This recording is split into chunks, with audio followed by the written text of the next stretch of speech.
apa sih yang mau kita lakukan pada pertemuan hari ini? Ya, pada pertemuan hari ini seperti pertemuan lalu ya, ada dua kegiatan yang harus kita lakukan. Yang pertama, pembahasan model bisnis kanvas lagi, tapi sekarang masuk bagian yang ketiga. Dan selanjutnya nanti kegiatan belajarnya dalam bentuk kerja kelompok di aplikasi Discord. Dan saya senang ya, kalian sudah semakin terbiasa dan semakin aktif dalam berdiskusi di aplikasi Discord. Oke. Nah, lanjut untuk tujuan pembelajarannya apa? Ya, untuk tujuan pembelajaran yaitu dengan pembelajaran problem based learning dan pendekatan saintifik, kalian diharapkan tuh dapat menyusun perencanaan usaha, ya, pengolahan makanan khas daerah yang dimodifikasi dalam bentuk model bisnis kanvas. Yang bagian ketiga tadi ya, ada customer relationship atau hubungan pelanggan, ada revenue stream atau sumber pendapatan, dan key activities ya, atau aktivitas kunci.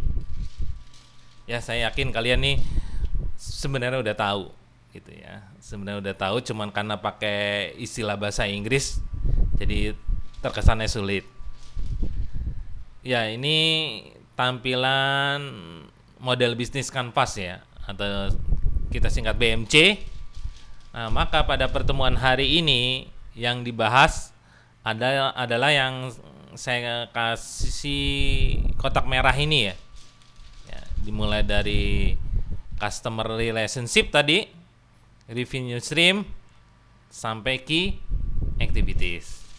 Oke, kita lanjut ke customer relationship. Oke.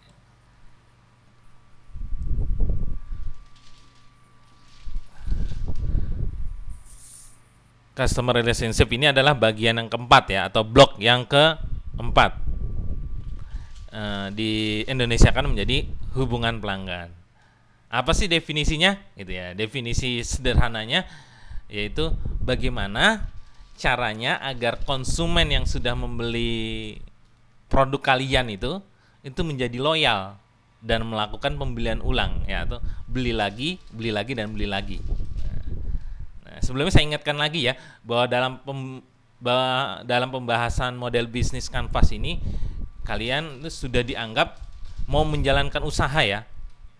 Ya, sudah dianggap mau menjalankan usaha, usahanya apa, produknya apa, kan kalian sudah menentukan pertemuan yang lalu. Nah, sekarang gini ceritanya, nanti ada konsumen kan yang sudah beli produk kalian gitu lah. Lalu bagaimana caranya konsumen tersebut mau beli lagi ke kalian gitu ya, mau melakukan pembelian ulang ya, repeat order gitu. Atau hubungan pelanggan ini juga bisa didefinisikan bagaimana sih caranya menjaga silaturahim dengan konsumen gitu ya, biar dia tuh menjadi loyal kepada kita, mau melakukan pembelian ulang gitu ya. Nah, kata kunci dari hubungan pelanggan ini loyal, fanatik, percaya dan berulang gitu ya. Nah, sekarang biar pembahasannya lebih mudah dipahami atau lebih makin dipahami ya, kita kembali ke studi kasus usaha minuman RTD merek Haus. Nah, di beberapa dari kalian ini kan ya, saya yakin ada yang sudah menjadi pelanggan ya, melakukan pembelian minuman Haus lebih dari sekali gitu ya. Nah, coba dibantu saya untuk membahasnya. Kira-kira kalau minuman merek Haus itu bagaimana sih strateginya dia biar konsumen itu yang sudah pernah beli lagi di kemudian hari gitu ya, dan bahkan berkali-kali ya. Silakan, ada yang kasih pendapat? Ya, Raka, terima kasih untuk tanggapannya. Jadi ada semacam kupon gitu ya tadi dari Raka ya, untuk membuat orang kembali membeli minuman Haus ya berkali-kali gitu ya. Yang lain Saya yakin ya. Iya, silakan. Mungkin kayak dikasih kayak kartu member gitu, orang yang udah berlangganan gitu nanti dapat potongan harga gitu. Yang udah Iya. sering berlangganan terus-terusan, terus Iya. mungkin dia dikasih kartu member, Hmm. maksudnya harganya agak lebih murah. Oh, untuk khusus member gitu ya. Ada harga khusus. Oke, kalau gitu saya kasih komentar. Untuk kupon dan kartu membernya sudah benar ya dari jawaban teman kalian. Cuma tadi Raka sempat ngomong ada semacam diskon gitu ya atau hadiah gitu ya. Ketika membeli dua misalnya dapat satu gratis. Nah itu belum termasuk, bukan termasuk strategi membangun hubungan pelanggan ya. Bukan, itu enggak. Itu kan lebih ditujukan untuk konsumen-konsumen baru biasanya yang beli dua dapat gratis satu gitu ya, atau hadiah-hadiah yang lain gitu ya, atau diskon-diskon yang lain. Jadi yang lebih tepat dalam bentuk kartu ataupun kupon. Kalau di usaha lain tuh kalau seperti ojek online kayak Grab, Gojek gitu, mereka tuh ngasih email ya untuk membangun hubungan pelanggan atau menjaga silaturahim dengan konsumen biar nggak putus, dia memberikan email. Nah cuman sayangnya kayaknya rakyat Indonesia itu jarang ngecek email gitu ya, tapi mungkin untuk beberapa pelanggan sangat ini ya, eh, berpengaruh gitu ya untuk beberapa pelanggan karena mereka mungkin eh, sama email tuh sangat memantau gitu. Oke, ini berarti kita kalau sudah ketemu customer relationship-nya apa, maka kita masukkan lagi ke dalam bagan model bisnis kanvasnya. Kalau membership yang paling sering digunakan tuh di produk apa tuh? Apa? Oh, Alfamart, Indomaret ya. Oh, ini pelanggan setia nih. Punya kartu membernya ya. Kalau saya tuh belanja di Alfa atau Indomaret tawarin mulu jadi membernya. Tapi saya selalu menolak. Takut ke ini apa kesihir jadi suruh beli mulu, ke bawah pengen beli mulu. Ya kan ya? Kalau udah jadi membership itu kan biasanya suka jadi suka sayang gitu ya, kalau nggak beli lagi nggak beli lagi gitu ya, karena selalu ada paket menarik kalau kita jadi member produk tertentu gitu ya. Ada yang ingat tadi apa setelah customer relationship?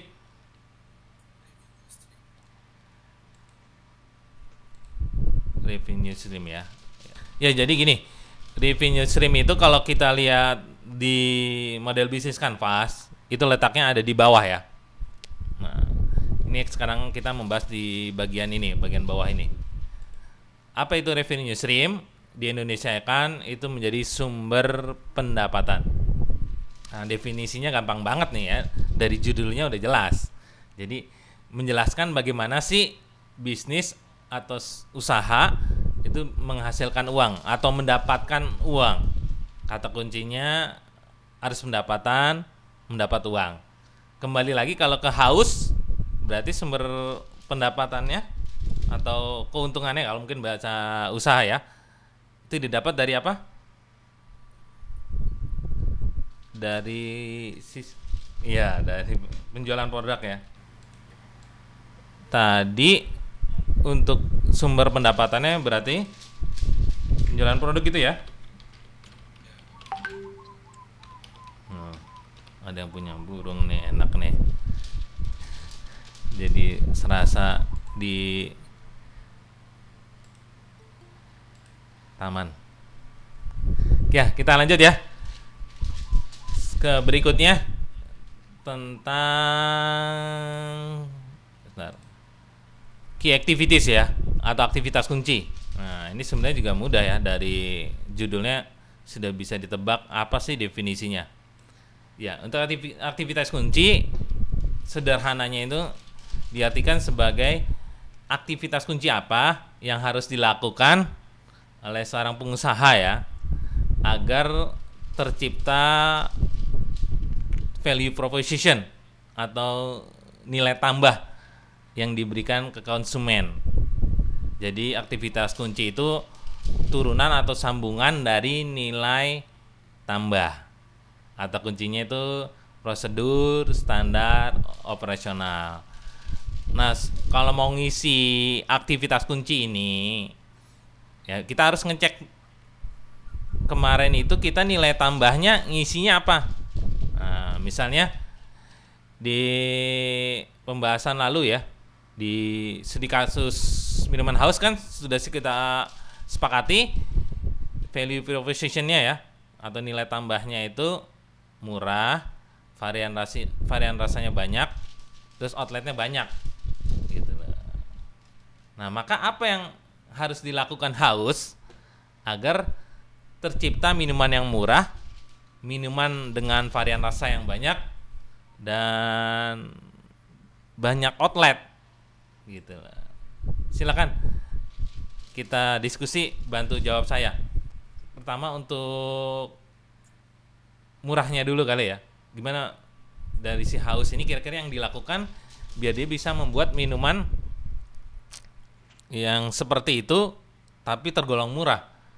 Kalau merek sebelumnya kan di pembahasan kita yang lalu kan masih mahal gitu ya. Merek-merek yang lain masih mahal, sedangkan haus bisa menawarkan solusi minuman seperti itu yang murah. Apa kira-kira yang mereka lakukan aktivitas kuncinya?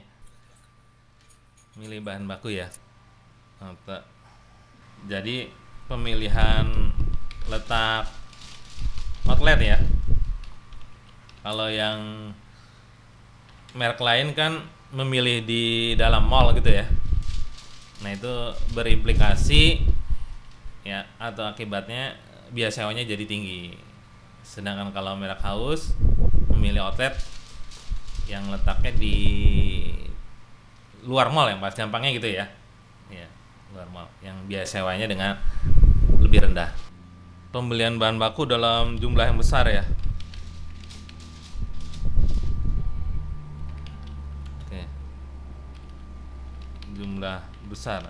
Berkata mungkin kalau bahasa sederhana yang kita dengar sehari-hari belinya grosiran gitu ya, grosiran, atau mungkin belinya dalam apa tuh di atasnya grosir, bahasa yang beli dalam jumlah besar tuh tonase gitu ya. Kalau mau bicara produksi yang besar itu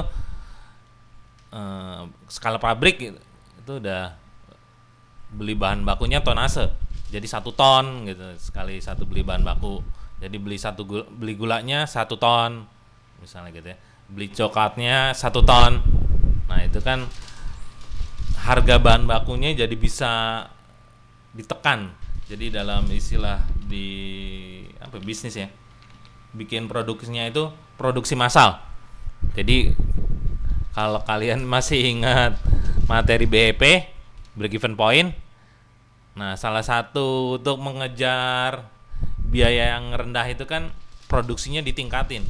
Kita kelanjut yang apa yang kedua dia untuk varian rasa ya, varian rasa. Gimana untuk varian rasanya? Jadi banyak. Apa kira-kira yang harus dilakukan si house ya? Riset. Iya ya, yang lebih tepatnya riset. Jadi memang si house ini melakukan riset ya agar bisa menghasilkan jenis minum dengan varian rasa yang banyak dan enak, dipastikan enak gitu ya. Bahkan dia tuh risetnya itu sampai ini ya, sebelum menemukan rasa yang baru itu bukan berdasarkan kemauannya dia ya, bukan menurut pendapatnya dia, tapi dia sampai risetnya itu salah satu yang dia lakukan, yang saya tahu ya, si pemiliknya ini atau tim manajemennya itu memantau Instagram followernya dia. Ini kebiasaannya yang pelanggan haus nih, kalau minum tuh sambil minum minuman haus tuh sambil ngapain sih eventnya, ya kegiatannya sambil ngapain sih gitu. Ada nggak atau ini masuk customer relationship nggak ya, kalau di house itu ada akun Instagram gitu, bisa interaksi gitu ya? Oh, berarti tadi di customer relationship. Nah, ini berarti bisa kita tambah ini ya, tadi kegiatan media sosial ya yang dipilih. Kalau kata si pemiliknya sih dia ngomongnya Instagram. Benar nggak tuh yang pelanggan?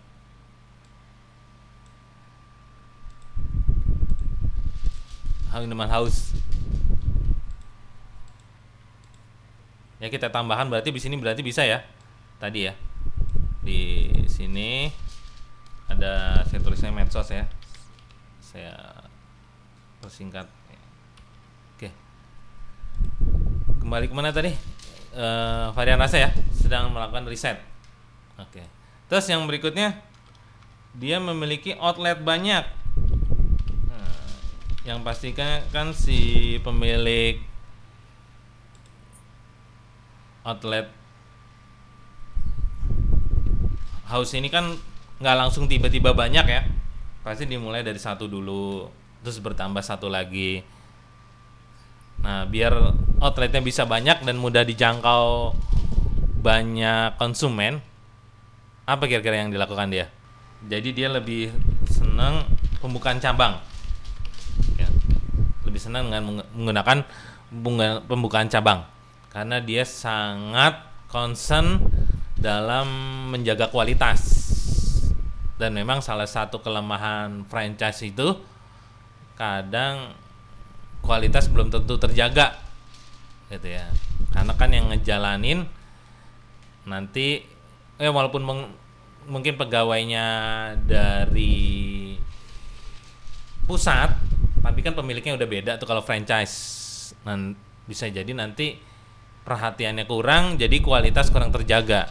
Makanya si pemilik house, si UFO, dia lebih suka memilih pembukaan cabang. Nah, cuman dengan pembukaan cabang ini kan butuh biaya modal yang lebih besar ya. Beda dengan franchise ya. Franchise itu modalnya berarti kan dibagi oleh orang lain ya, pihak lain yang membeli franchise. Cuma kalau pembukaan cabang kan berarti modalnya dari pusat. Tapi ya itulah yang dipilih oleh si UFO ya, pemilik house. Ya dia ya harus dengan siap modal yang banyak. Dan setahu saya ya, dalam satu cara dia untuk mengatasi modal yang dibutuhkan dalam jumlah besar ketika ingin membuka pembukaan cabang yang banyak, dia memakai istilahnya itu ya, kerjasamanya bukan franchise tapi kemitraan modal ya. Jadi kayak patungan gitulah, kalian kan suka patungan modal tuh. Jadi kayak patungan modal ya, kayak investasi gitu ya. Nanti di yang investasi itu atau yang melakukan kemitraan modal nanti dapat bagian keuntungan, dan pengelolaan masih 100% dipegang oleh pusat gitu. Beda dengan franchise ya, itu nanti ada pengelolaan yang dipegang oleh pemilik franchise yang minimal dalam hal pengawasannya ya. Kalau franchise itu yang ngawasin udah pemilik franchise ya, sebagian pengawasan udah diawasi oleh pemilik franchise.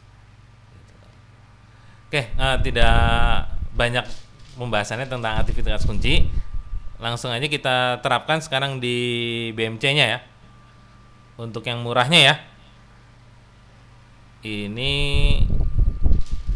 saya mudahkan aja ya. Saya mudahkan. Penulisannya kan harus sederhana ya. Di dalam BMC jangan panjang. Berarti letak outlet gitu ya, jenis bahan baku ya, sama pembelian bahan baku dan produksi massal ya. Berarti kita masukkan di sini. Sekarang ke yang untuk varian rasa banyak. Tadi makanya riset ya, bikin riset biar bisa menciptakan varian rasa yang baru. Nah, untuk outlet yang banyak, nah di sini si Haus ya, jadi dia belum mau membuka franchise, masih cara buka cabang ya. Tapi saya nggak tahu tuh kalau kayak si Teguk, kayaknya saingan terdekatnya minuman Teguk ya. Untuk pembahasannya berarti cukup sampai key activities ya, sampai key activities. Ini walaupun tulisannya sampai ke bagian bawahnya yaitu key resources, tapi sticky note ini mewakili isian key activities. Nah, sekarang tugas kalian ya di kerja kelompok, silakan melanjutkan pengisian blog atau bagian model bisnis usaha kalian ya, sesuai produk yang kemarin sudah kalian tentukan. Coba apa strateginya untuk hubungan pelanggannya, terus sumber pendapatannya apa nanti ketika kalian melakukan usaha. Apa sebatas penjualan produk aja atau mau ada sumber pendapatan yang lain gitu ya. Terus selanjutnya apa aktivitas kunci yang harus kalian lakukan biar nilai tambah yang kalian tawarkan ke konsumen itu ada gitu ya, benar-benar ada, bukan hanya sekedar ya kata-kata gitu ya. Oke, dan untuk kerja kelompok silakan lakukan di aplikasi Discord lagi ya, di channel kelompok masing-masing. Dan nanti kalau sudah sepakat ketemu jawabannya apa, nah lanjut setiap siswa ya atau setiap anggota dalam kelompok mengerjakan post test yang berkaitan hasil diskusi nomor 2 tadi ya. Nah, post testnya itu dalam bentuk Google Form. Linknya ini yang ada di presentasi ini sudah saya share di aplikasi Discord ya. Jadi buka aja aplikasi Discordnya. Ya, jadi nanti kalian masuk ke server PKW 76, lalu lanjut ke channel materi dan tugas. Nah, nanti dicek postingan yang agak bawah ya. Nanti itu ada tulisan link post test pertemuan 5. Nah, itu diklik aja. Nanti kalian menuju Google Form post test. Dan ingat ya, ini dilakukan semua siswa. Cukup sekian untuk pembahasan pertemuan hari ini. Silakan kalian lanjut ke diskusi kelompok di aplikasi Discord. Saya tutup. Assalamualaikum warahmatullahi wabarakatuh. Selamat pagi.